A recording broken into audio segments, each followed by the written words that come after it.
Fastline Auctions, the ultimate destination for online farm equipment auctions. Looking to list equipment? Fastline Auctions knows farmers, and farmers have trusted Fastline for their equipment needs for over 45 years. With unmatched digital reach and direct-to-farmer catalogs, they can find the right buyer for your equipment. Not to mention, they have the industry's lowest commission rates.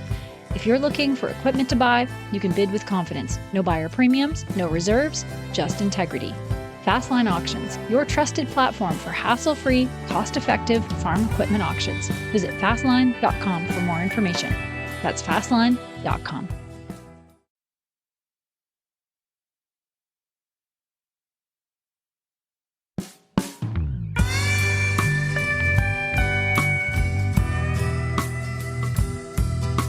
Stories behind the ag brands we love and the ag brands we love to hate. What color is your tractor? With Chrissy Wozniak. Hi, I'm Chrissy Wozniak, and welcome to What Color is Your Tractor? Many of our guests on What Color is Your Tractor are from companies with a long, rich history, and in some cases, even span centuries. Today, we're looking forward. The innovation and technology happening in the industry is really mind-blowing. And to think of the evolution of ag since Deere & Company purchased the Waterloo Gasoline Engine Company back in 1918, it truly is astounding. Today, we're watching the birth of companies that once again are revolutionizing the ag industry. With the goal of growing more food with fewer resources, Solectrac has become the first American company to commercialize electric tractors with a growing network of dealers across the country. From Tryon, Georgia, I would like to welcome Glenn Easel, Solectrac's Regional Sales Director for the South and Central U.S. Thank you so much for joining me today, Glenn. Thank you for having me, Chrissy. I really look forward to speaking to you about our Solectrac products. Thank you. So let's start out by talking about how Solectrac was started. Where was the idea born and who was involved? Well, our founder is a gentleman from California, California native. His name's Steve Hackleworth, and Steve is an engineer, obviously. And back about 20 years ago, Steve decided he wanted to build an electric car, and he did so. And in doing that, he discovered pretty quickly, 20 years ago, obviously, the battery technology was nowhere near what it is today. And he discovered that to have enough batteries to actually run that car any distance, the weight was just going to be phenomenal. And so weight for an automobile obviously is detrimental. While he was actually at a show, he noticed across the aisle there was a gentleman over there with a tractor that was adding a weight bracket to it. And that caught his eye, so he questioned him, and he said, well, tractors need additional weight to hold the tractor back down if you're using the front end loader. So light bulb went off in Steve's mind, obviously, and he said, okay, tractors need weight, so why don't I look at building electric tractors? So that's where he refocused and started looking at tractors. That was probably 15 years ago. And Steve was successful in his vision, started building electric tractors at that point. And from then on, it's been a growing dream of Steve's that has materialized. And that's what's brought us to Solectrac today. The details, obviously, step by step, Steve started originally building tractors a few at a time each year and carrying them to the ag show there in California. It's called World Ag Expo, and was showing his products. He would sell some, go home and build some more. He and his family, back in 2012, they decided that they were going to take a step of faith. They stepped out and started actually focusing on the electric tractor business. His family as a whole started working with him in securing different grants and so forth that they could find that were available, which were very few in the beginning, I'm sure. But Steve had a dream, and that dream has developed into where we are today. In 2021, which obviously was just a couple of years ago, our parent company recognized what Steve had been doing and where he was. And our parent company is a company called Ideanomics. They're out of the Northeast. And so Steve and his family partnered with them. That helped him bring the tractors to more of a position to where he had, instead of just having a select few models that he could sell each year, he was able to have a stockpile of units that he was able to draw from and sell. He actually began marketing the tractors then on the internet. And so it grew from there. In 2022, Solectrac bought Steve's company. Steve still remains with us as our founder, and obviously he's still an engineer, and he is also our chief innovation officer with the company. So Steve and his family still work with Solectrac, and that brings us to where we are today. We're a company now that we're able to distribute tractors throughout the U.S. We have a distribution center, assembly plant distribution center there in California, where our corporate office is. Then we also have one on the East Coast in Denton, North Carolina, that distributes for the East Coast. Wow, that's a great story. And you also have a great story that really adds to this incredible team that you work with. And so in 2021, or not in 2021, but was it 20 years ago? Two gentlemen. Yeah, 20 years ago. 20 years ago. Yeah. Two gentlemen, Russ Jennings and Mark Eubanks, asked you to partner with them to build a company named Branson Tractor. So can you tell me that story from your history? I'd be happy to. Those were two very good friends of mine.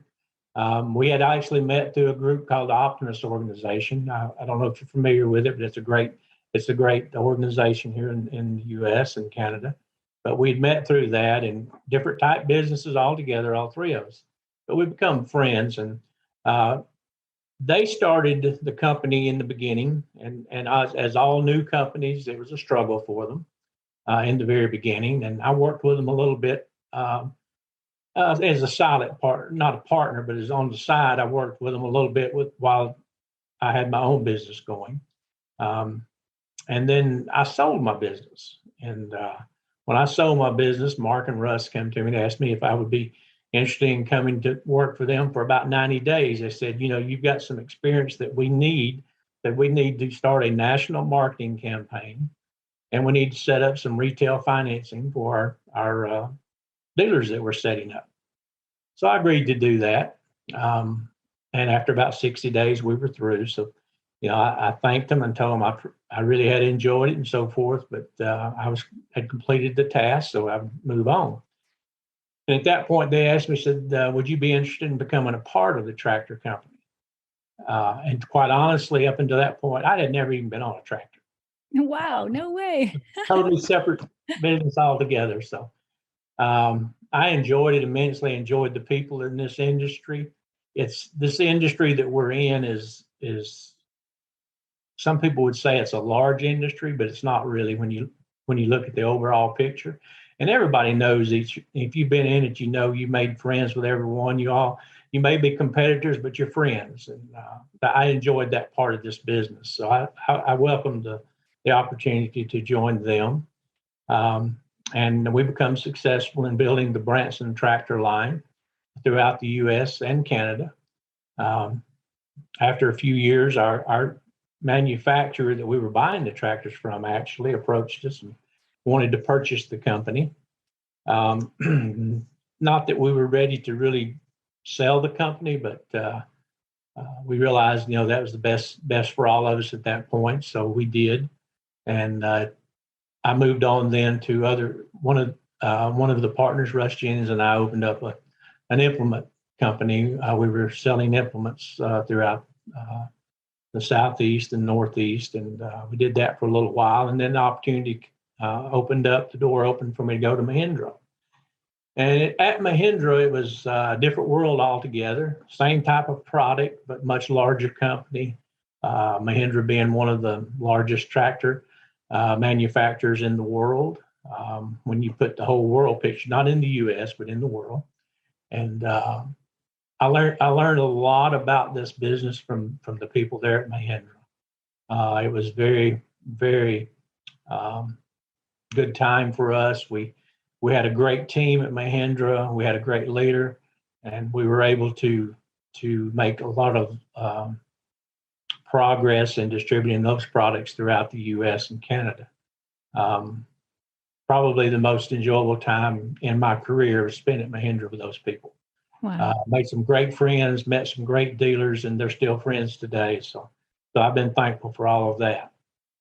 Yeah, and the history of Mahindra is really unique. So for those who don't know, it was started in 1948 in India by brothers K.C. Mahindra and J.C. Mahindra. And it's not the typical American green, red, and blue story. So I think you were so fortunate to bring this to the table in your new position. What did you learn there at Mahindra that helped you craft what Selec-Trac needs today?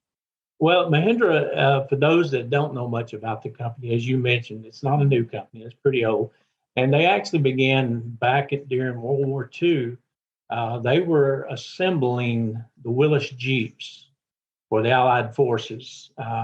Obviously, the Jeeps were built here in the U.S. and they were shipped to India, where they were assembled and distributed. And that's what got the Mahindra brothers actually into the quote unquote manufacturing business, I think, at that time. And then it developed into what it is today. Obviously, the automobile business is huge for them also. But the tractor business has been, India is the number one country in the world for tractors. There's more tractors sold there than anywhere. And U.S. being number two, of course. And with Mahindra, I was able to see a lot of things develop that I hadn't seen with the smaller companies I had been with in the past.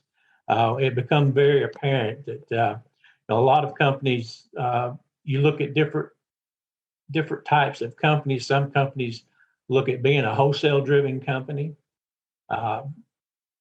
simply going out and finding people that will buy your tractor, and that's considered being a wholesale-driven company.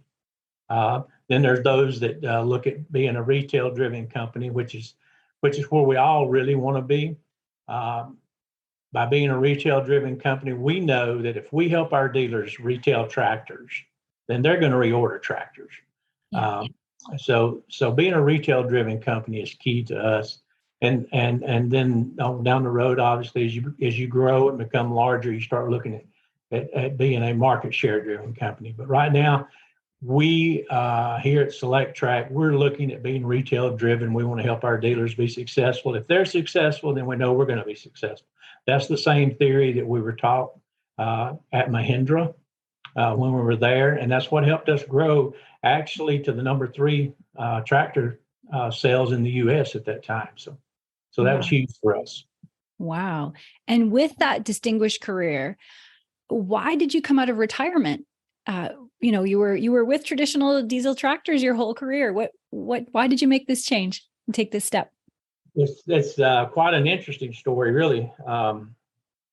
Our president at Mahindra at the time I was with Mahindra, he left Mahindra, and he was contacted by this group of investors I was speaking of, Ideanomics, our parent company. And he was asked if he would join them and help develop the electric tractor here in the U.S. As you mentioned early on, it's the first in North America of its type. It's a new product. It's not just a new product, but it's a whole new technology. And when Money Iyer, who is the gentleman that I'm talking about, he is our CEO here at Selec-Trac. He contacted me and asked me if I would be interested in coming out and seeing the electric tractor. And I thanked him for it a couple of times when he called, and I just didn't know, for sure that I wanted to leave retirement for a totally new product. It was great with Branson starting from the ground floor up, but I didn't know if I wanted to go through all that again. And he finally convinced me that, no, you should fly out here and at least see the tractor, and said, if nothing else, we'll go have dinner, and talk about old times. So I did. I agreed to do it. And when I got out to California, I was able to get on the tractor. It was nothing near what I was expecting when we were discussing an electric tractor.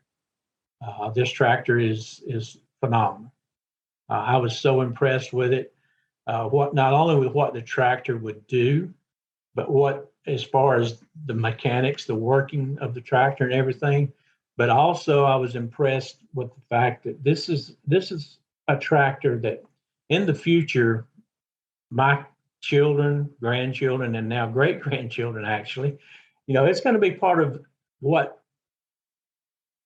we're able to do today that will help them in the future as far as the ecological aspects of everything.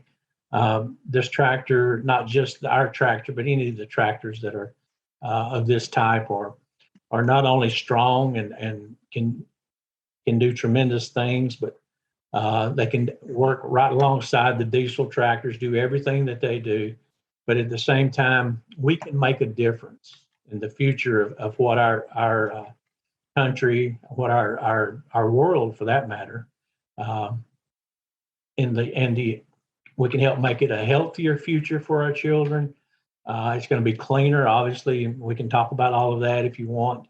But the company's mission statement actually was one of the things that caught my eye. And Solectrac's mission is to lead the transition to zero emissions, regenerative agricultural and utility operations with the best in class of technology for a safer, cleaner, and healthier future.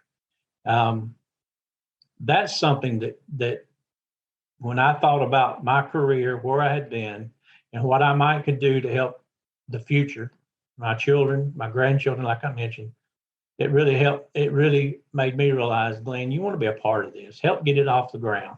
I don't know how many years I'm going to remain working, but right now I'm enjoying it. And as long as I can enjoy it, then I and make a difference, then that's what I want to do. Yeah, that's a great legacy for your family and for your life. And I know there are a lot of buzzwords about sustainability and ag and a lot of bandwagons people jump on. But when it comes down to it, we have to take care of this earth. Right. And it's great that you're working with a company for a company that is really trying to put boots on the ground and solve some of these issues. It is. And we understand we're not going to replace all combustible engines. That's not our intent. Mm-hmm. We know we're not going to do that. But you know what? For every one of our tractors that we do put out there, it makes a little bit of difference. And that's what we want to do. Make all the difference we can. Yeah. Yeah. So let's talk about the tractor itself. How long has the team been developing the tractor? How has the progression gone and how long have they been for sale? The tractor as we know it today and as we market it is about a 3-year project.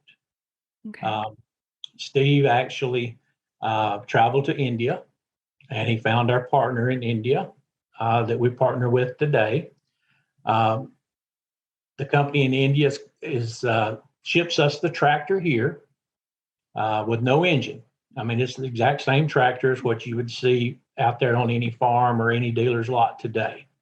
Obviously, most of what we're selling right now is the small compact tractor. And so they ship it to us and we add the battery and the electric motors to it here.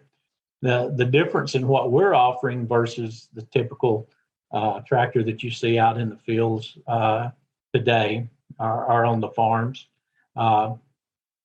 We have a tractor that is equal to a 25 or 30 horsepower diesel tractor that we offer. It's called the E25. Wow. The E25 that we offer, when we say equal to, we're talking about lift capacities. We're talking about the ability to what you can type implements you can utilize on the tractor and everything. Everything that we do with this tractor is the same type of thing, that size implement, front end loader, backhoe, and all that you typically would see on a 25 or a 30 horsepower diesel tractor. The difference is that, and anyone that has had any experience with electric motors, whether it's an EV, automobile, truck, or whatever, now with the tractor, the torque is instant. Whereas with a diesel or a gasoline powered engine, you have to get the RPMs up You have to run them up to 2 or 3,000 or even better before that tractor is really ready to function the way you would want to use it. With electric, like ours is, the torque's instant. So meaning the moment you start, the tractor's ready, at full speed as far as what you can do with it. So we have a little stronger performance from that aspect. Obviously, one of the other things that we offer that is we're so much more efficient than what a combustible engine would be. We were actually, I think it was in November of 2021, if I'm not mistaken, Iowa State University reached out to us and they wanted to do a cost comparison of electric tractor versus the diesel tractor. And so we provided them with the information and a unit that they used, and they did their comparisons. And at that time, in their findings, they decided that the average price for a gallon of diesel fuel across the U.S. was $4 a gallon. They also concluded that the average cost per kilowatt hour in the U.S. was 20 cents a kilowatt.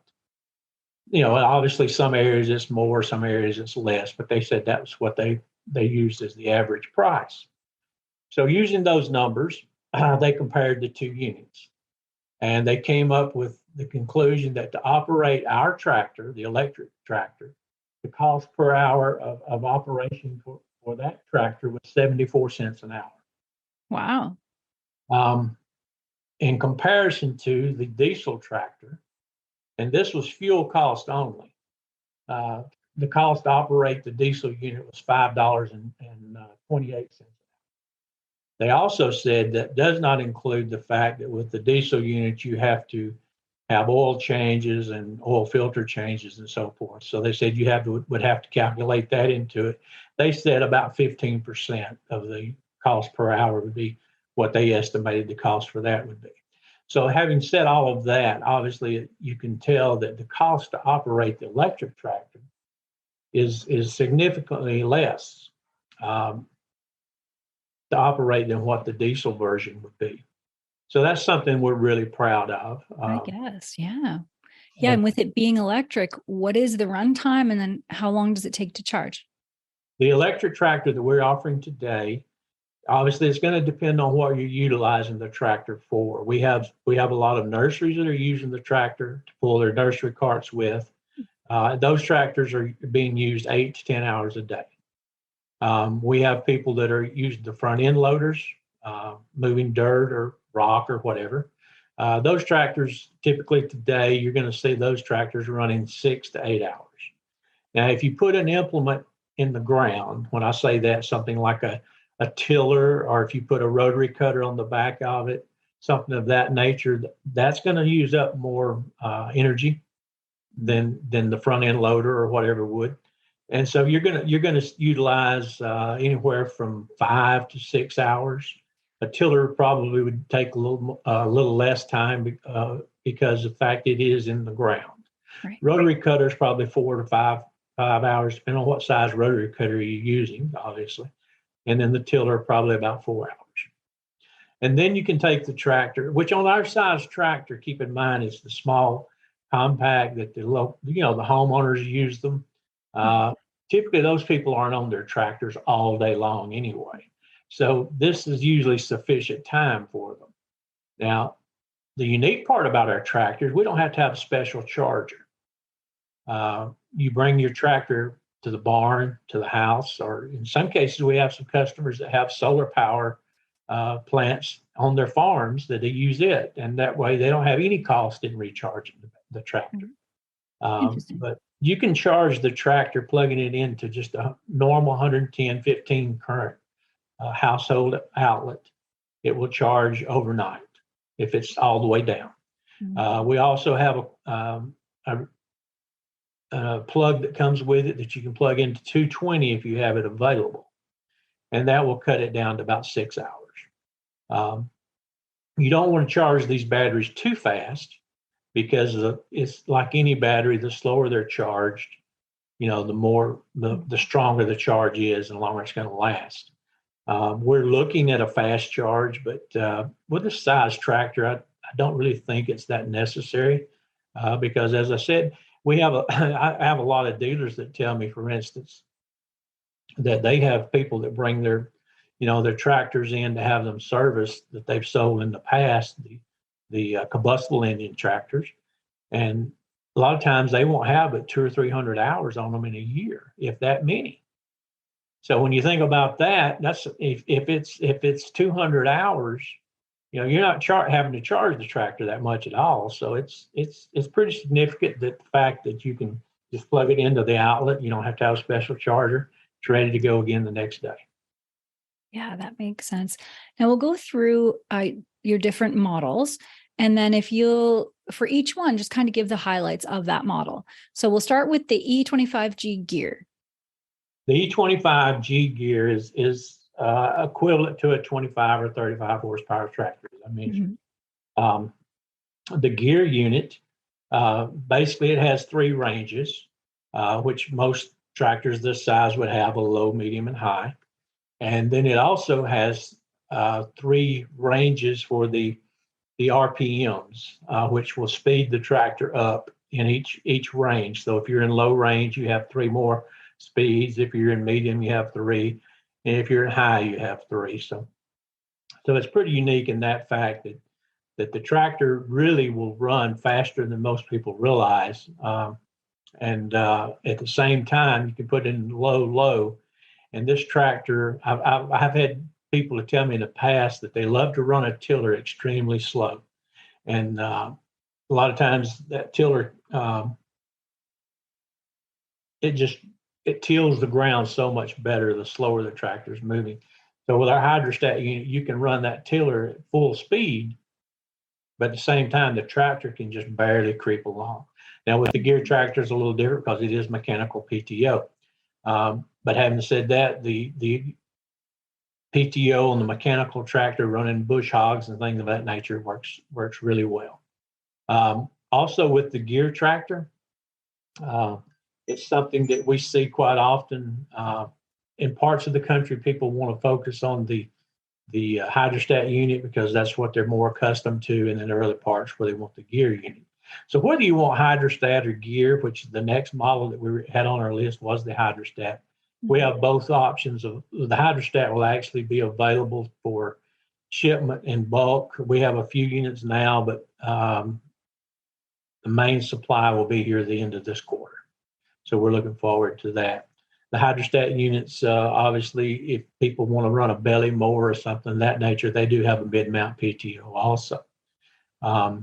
But the unique part about it, what we're doing is we're taking an engine out that has hundreds of movable parts in it, and we're adding one 22 kilowatt battery, and we're adding 2 electric motors, and then we're adding what we call a battery management system.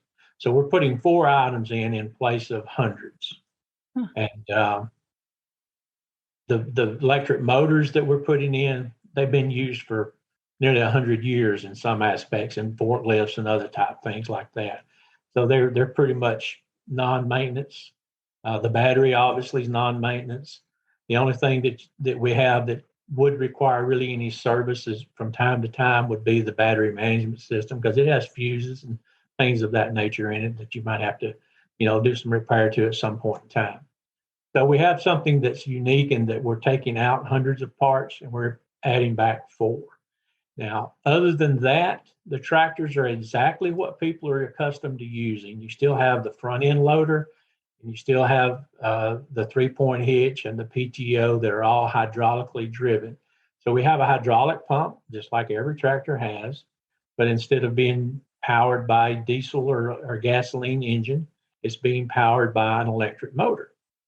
So the electric motor runs the hydraulic pump that pushes all the hydraulic fluids through the tractor. If you want a backhoe, we have a backhoe that's available. Works very well, actually. I've used one quite a bit. And so as far as getting on the tractor and what the tractor will do, the types of applications you might use it for, whether it's the front end loader, the backhoe, or the 3-point It's a Category 1 3-point, which is what most people are accustomed to seeing on that size tractor for their implements. It'll fit most any implement out there that any other tractor will use. And then the front end loader is a universal quick attach, so that you can add a pair of pallet forks to it, a bale spear, or something of that nature. It will work with a grapple. A lot of people now like grapples on them, so you can add the third function in the grapple to it if you want to. So these two tractors, whether it's the G25 gear or the G25 hydrostat, they're very similar. The only difference, and those people, as I said, that are accustomed to using a hydrostat product, they usually want to stay with that. Whereas those that are accustomed to using the gear, they want to stay with that. Thus, we offer both, so that we've got whichever the consumer wants, and that's from that aspect of it either. Yeah, that's great. And then what about the E25 backhoe? What are some highlights of that? The backhoe is really heavy duty made. Our backhoe and our front end loaders are made here in the U.S. by a company out in Kansas called KMW. So they're well known, quality made backhoes, heavy duty. The backhoe that goes on this E25 tractor is 6.5 foot digging depth. We chose to go with the backhoe that has a seat on the rear of the tractor rather than using the single seat that flips around for various reasons. It's very sturdy. Tractors today, they would never know the difference except for the noise. The backhoe performs just exactly like it would on any other tractor. Yeah, that's great. And then you have another option to the EUT plus narrow. Tell me about that one. We do have, obviously, being our company being headquarters being in California, mm-hmm. We are actually right in the middle of wine country out there in Windsor, California. They're close to Santa Rosa, so there's all kind of vineyards around. And this E70 that we have is a narrow or N70 is a narrow tractor that is used mainly in those wineries out there. It's narrow enough that it can go up through the rolls and pull. They are pulling a disc harrow behind it, and it goes through those roads very well. It's very popular now that we've started introducing it. We've actually just made some design changes to it. And we have a backlog of orders because production has been off while we made all these changes. So we've got a backlog of orders for them. We're trying to get caught up now, and we should have these tractors ready to ship. Hopefully, from what I'm hearing now, no later than the first of the year. Hopefully sooner. Also, we're starting to see from our dealers here in the East Coast. Some of those dealers are located in areas where there's some wineries and orchards and things of that nature. So we're starting to get some requests in this part of the country. But so far, because we just haven't been able to produce them fast enough, we really haven't brought any of them east. But we're hoping to be able to do that after the first of the year. Yeah, that sounds like a good problem to have. And how does the sticker price compare with traditional tractors? You can look at the E25, for instance. Mm-hmm. Obviously, like every manufacturer, we have different versions. We have different size loaders, or you can buy it with or without a backhoe, those type of things. But price of the tractor itself compared to I guess I would say an average price diesel tractor, depending on what manufacturer you're looking at, we're probably going to be somewhere around 15 to 20% higher. Mm-hmm. However, as I told you earlier, when you look at the cost of the operation of the tractor, you can actually recover your investment based on those numbers. The difference in the prices of the tractors, you can recover the investment in about 400 hours of usage, which a lot of people in 1 year, they would recover. And then from then on, it's money saved that you're saving. So it's It's not quite what people would expect as far as the difference in the cost. Most people are expecting it to be probably a little higher, but Yeah. we've been able to run some programs that we're running today that have brought that cost down significantly. Yeah, that's remarkable. We're And very pleased with that. yeah, I guess. And are there any myths about EVs that you'd like to clear up? I'm sure you hear a lot, a lot of feedback.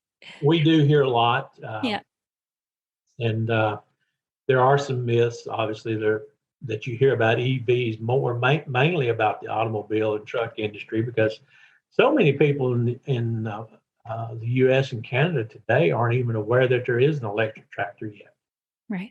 So we're trying to change that. Obviously, we are a little different. I mean, you hear all the stories about the different things that happen with the automobiles and the trucks, and I'm sure that that those things have happened, some of them, but it's odd that you hear about one incident with one of those, and there may be 20 with a combustible engine, but you never hear about that anymore.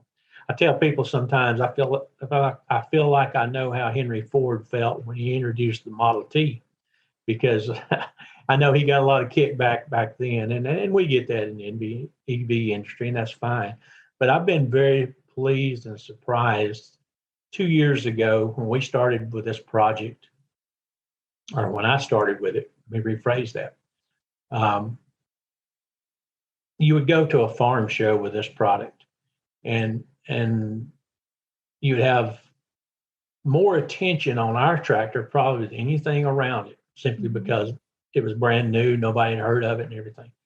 And out of, say, 20 people that would come by our booth, there would be 10 people or so that would really have interest, and I've never heard of this. I'd like to know more about it.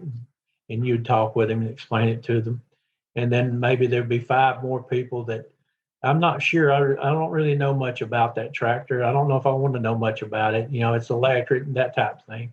And then there were 5 people that, they're just like, there's no way I'd ever have electric, Yeah. That scenario.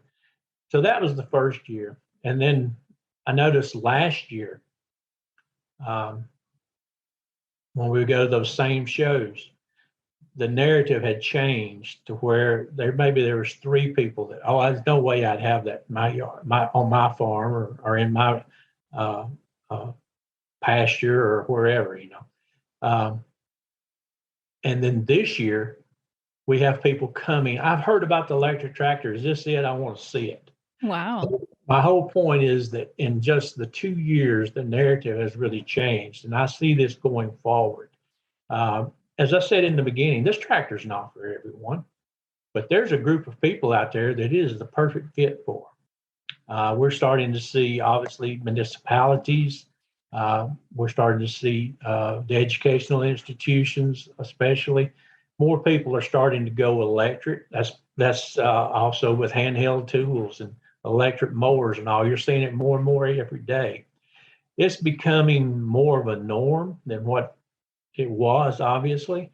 And with each year, it's growing and growing. So the market is coming. It's better today than it was yesterday or the day before. And I see it growing and growing and growing. But I don't think it'll ever be for everyone. Mm-hmm. But it will be for a lot more people than it is today. Right. Yeah. And I think that's key for people to understand that it isn't for everyone. It's not for every application. It's not for every farm. And I guess that one of the biggest arguments that I hear in my travels and at farm shows, and I always go to the FIRA USA show in California, and that's where kind of a lot of these things are launched, that where the energy, where the charging is coming from is the problem, whether it's the sun, the wind, or fossil fuel. All of them provide their own challenges. So how do you answer that question when somebody says, there are barriers to adoption because of where the electricity is coming from to charge it? And when we see today, when we listen to what our news media is telling us, a lot of it's fact, a lot of it I'm not sure about.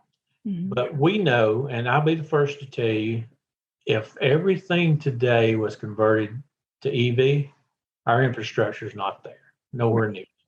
We all know that. Yeah. What it will be 5 years from now, 10 years from now, I don't know. Neither does anyone else in reality. Probably people that are a lot smarter than I am have a good idea. But as this industry grows, I think that the infrastructure will grow with it. I mean, you go places today and you'll see charging stations that you never would have thought about, whether it's a hotel or a convenience store. Used to you had to have a special app that would show you, well, 20 miles from here, there's a charging station, or whatever. Now you can just about, I don't know about they're in Florida, but up here, there's a lot of convenience stores up and down the interstate that's got charging stations everywhere, hotels now. I mean, we're starting to see them everywhere. So the infrastructure is growing. One of the myths that, we all fight with is, okay, these batteries, where do they come from? What are you going to do with them when they're no longer of use and so forth? Right. Our batteries in our tractors are not the same battery you see in the automobiles and trucks. We have what's called a lithium iron phosphate battery, which is a little different in the fact that it's not as flammable as they are. In fact, the flash point's 2,000 degrees, and our batteries are 99% recyclable. Wow. So it's something that is a little different, but we all get put into that same category, obviously, and I guess in that at this point we can expect that. But I'm sure as we grow and the knowledge and all of the whole industry gets out and people begin to realize more and more about what's out there and what's really the reality and what isn't, then hopefully they'll accept it a little better. But we do have those myths that we have to battle with, but that's nothing different. We do our due diligence. We do our findings. We keep presenting it, and more and more people are beginning to realize that this is not that terrible thing that we thought it was. This is really something that could be more health as far as your health goes. The noise of the electric tractors, anywhere from 30 to 40 decibels less than what a diesel engine is, depending on what type of engine you're looking at. Obviously, it doesn't put out the pollutants in the air that you get. We're seeing a lot of our organic farmers that are starting to look at it. People that have barns with animals in them, whether it be horses, cows, or whatever, are beginning to see the advantage of the electric tractor. Even our dairy farms, because of the low noise, they're beginning to see that this is a better tractor to be used there. Mm-hmm. So people are starting to see and hear and realize there is an application where this is the right choice, and that market is growing. And as we develop, hopefully we'll continue to develop that market, and we'll be able to make that difference in this world that we want to make. Not just the fact that we've got a product that will perform as well, but we got a product that's much healthier for you and your family in the future. Right. Yeah. Yeah. And I find it interesting traveling throughout North America and learning about different states. California, where you're located, or not physically, but the company is located here in Georgia. But California has some unique challenges. Not only does the state provide nearly a third of the country's vegetables, but 2/3 of fruit and nuts, and it's called the breadbasket of the United States for that reason. But factors like water shortages, fires, difficult government policy and regulation make it challenging not only to farm, but also to manufacture. So what led the company to decide to focus on California ag and conduct business in California? Well, as I said in the beginning, our founder, Steve, is from California, obviously. Right. And he tells this story, and I'm sure I won't tell it 100% correct, but I think you'll get the gist of it. He was born and raised around the Los Angeles area. And a lot of us, if you've ever visited Los Angeles, the air quality there is not what we would like to see it in our cities, obviously. I'll leave it at that. And Steve wanted to make a difference. And that's kind of what led him as an engineer. He thought, if I can make a difference, if I can come up with something that will help alleviate that pollution to some degree, or hopefully down the road, if it's not in my lifetime totally, that would be wonderful. So I think that's what really set Steve on his path. Again, I may not be telling the story 100% correct, but that's the gist of it, I think. So he went forward from that point, and he found that he could develop this product. And as he began to develop it living in California, as you mentioned, a lot of the fruit, a lot of the food crops, the nuts, the vegetables, everything's grown there. And those people out there realize that, with electric, I'm not going through here and spreading all those contaminants. I'm not putting those contaminants into the ground every year. And I've got better quality. I've got cleaner. The air's cleaner. The contaminants are not in my ground, or are they being spread on my vegetables or nuts or trees or grapes or whatever, so that they begin to catch onto the fact that there is a better way. California is ahead of the game in this than most states. But what we have seen just in recent, as I told you, things have changed so much in the last 2 years. That movement has started east, and we're seeing it more and more in states now: Colorado, Texas, Wisconsin. There's other states, but those are a few that just come to mind. And so that we're beginning to see that there is a movement out there to help us make a difference, make a change, so that, as I said in the beginning, my children, grandchildren, and great-grandchildren, hopefully the future for them, they won't have those air quality issues that we were talking about that Steve was raised in. And I think that's been one of his major goals. And he's been very successful. Yeah. And the success is spreading for sure. You've had some prestigious awards that you've won recently. Do you want to talk about some of those? We have, again, in California, as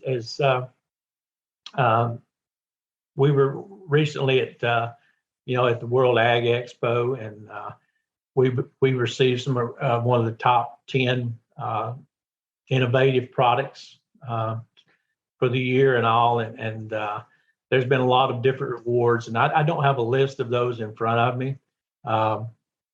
We can certainly provide that for you, but there have been a lot of different awards that Steve's been presented, and not just Steve, but also our company. The fact that we are trying to make a difference, and we have made a difference, and it's getting to the point that difference is growing throughout the country, and that's one of the things we're proud of, and looking forward to continuing doing that. Yeah, that's amazing. So, who is using your tractors, and where are they being used? Is it mainly in California right now? Oh no, California is definitely. Being from California, our corporate office, it all began there. So there are more tractors there currently. But the movement has come east. As I mentioned, we now have a distribution center in North Carolina. We're setting dealers up across the U.S. So we're beginning to see, we thought in the beginning that our primary consumer that we would be probably focusing on would be what we call hobby farmers, people that have, 5, 10, 15 acres of land, and that they would, and that has proven to be true, because this is the perfect tractor for them. They can keep their land up. They keep their land manicured and do the things they want to with it, with our tractor, just like they could any other. So that's definitely been a good consumer for us. Then we also have found, as I mentioned, some that we really didn't think about in the equine industry, for instance. They love it because they can go into their barns. Low noise doesn't scare the horses. And it doesn't put the pollutants out inside the barn. I recently actually did a demo for a university that has a an equestrian team, and they have a coliseum um, that they have their events in when the different schools come in and have their competition. They loved the tractor because they could run in there, rake in their arena, and there was no pollutants put out, no exhaust or anything like that. Plus, the noise level was very low. Mm-hmm. And the young lady that was actually the one that does the raking of the arena, she was just thrilled to death. She says, this tractor does every bit as good as the one we've been using. So, and she says, the noise said I can actually have a conversation while I'm working. So there's been things like that. And then we've also found landscapers because they can go into neighborhoods with low noise and working without disturbing everyone. So there's been others like that. As I mentioned, also the nurseries, they find that they can run our tractors and with a lot less cost and actually pull more wagons, do more work with them than they were doing with some of the others. So these are some markets that were surprises to us, very good surprises, actually. Yeah, I guess. So as we go through and as we become, believe it or not, every show we go to, we still see a lot of people. Oh, I didn't know there was an electric tractor. I didn't know this existed. I see it every day that I'm out there. Yeah. So as we get the message out, I think we'll find more of those niche markets as we move along. Oh, yeah, for sure. We're going to have some larger products, some larger horsepower. We talked about the 70 Nera. We're going to have some utility tractors, 4-wheel drive, that we're going to be introducing next year. Wow, and that's exciting. That'll even open up more doors for us. So we're excited about it. I guess that is awesome. So now let's switch gears a little bit to agriculture branding and marketing. My first question in this kind of bucket is, why is the tractor blue? There had to have been some sort of decision making there to choose blue. Well, that's a question that, to be honest with you, I don't know the answer to exactly, other than the manufacturer that Steve met with in India. Mm-hmm. That was the color of the tractor that they've been selling this tractor for many years. Oh, okay. That's been the color of the tractor. Now, having said that, Steve liked the color because the ones that he built originally, that if you go back and look some of the older pictures or videos when he was building them, I'm sure there were other colors, but the later ones were a blue color. So okay. I guess that was Steve's choice, actually. Yeah, interesting. I never really thought about it. Yeah. And so why is the logo the sun? Obviously, we are Select Track is the name, but our tractor can be powered. As I mentioned earlier, we have some of the consumers that are running our tractors solely off of solar energy. And the fact that we also, as I said, one of our missions is to put a product out there that is great for our environment, and in doing that, that's part of our mission statement. And we want to be able just to have a product that when you see our logo, when you see the sun, when you see all of that, it just puts a smile on your face, and this is a product that's doing work, but at the same time, it's helping preserve our environment. Nice. I like it. And I like the yellow on blue. It looks really sharp. Thank you. Good choices. And over the last 150 years, a very deep brand loyalty is developed on farms, as we all know. It's why we have this show. The color of your tractor really does speak volumes to other farmers, or perceived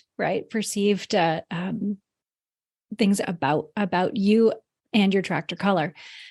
Today, there's so many factors influencing brand loyalty that there weren't even 50 years ago, with large manufacturing companies owning opposing colors, farms becoming larger, less focus on the family farm, and fewer decision makers.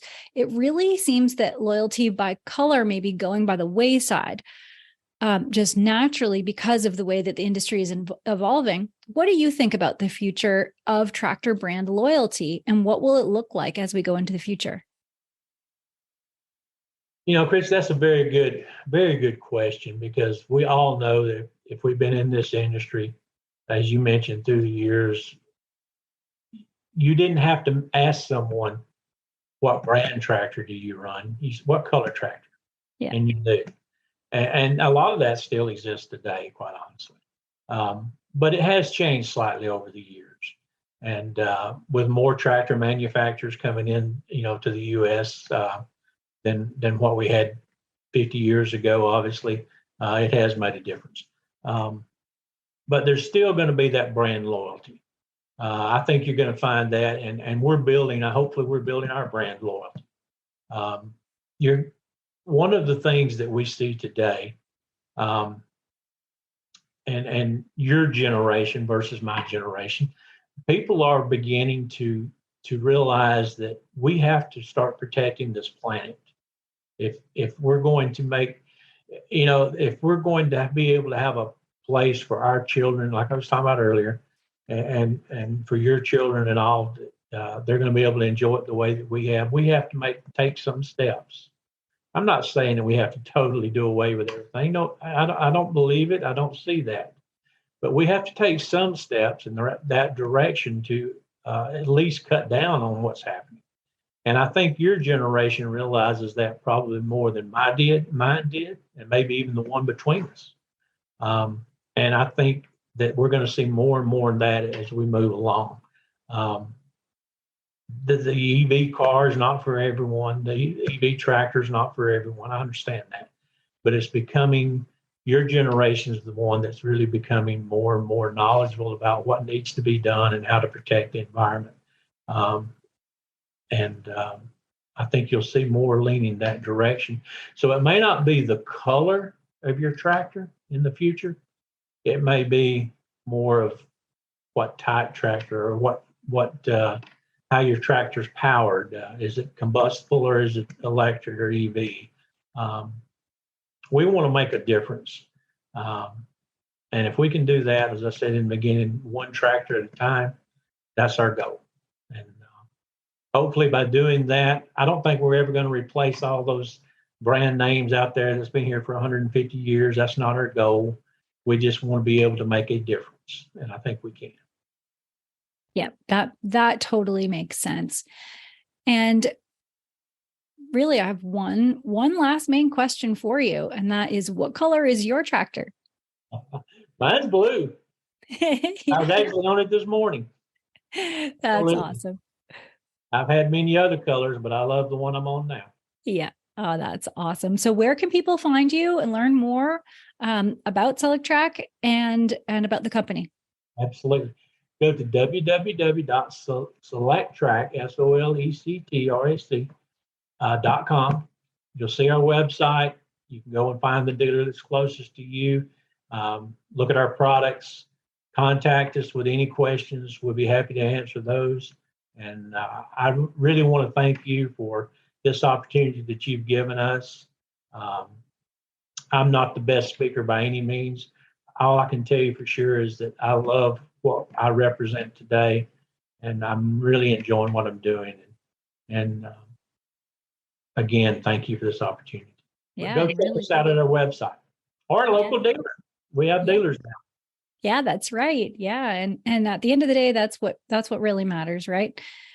Yeah. So thank you too. Thank you so much for joining me today, Glenn. What a great conversation. And I think everybody's learned a lot about this new tractor and yeah, lots of great information. Good. I've enjoyed it. And thanks to all who are listening. If you want to learn more, the links are provided in the show notes.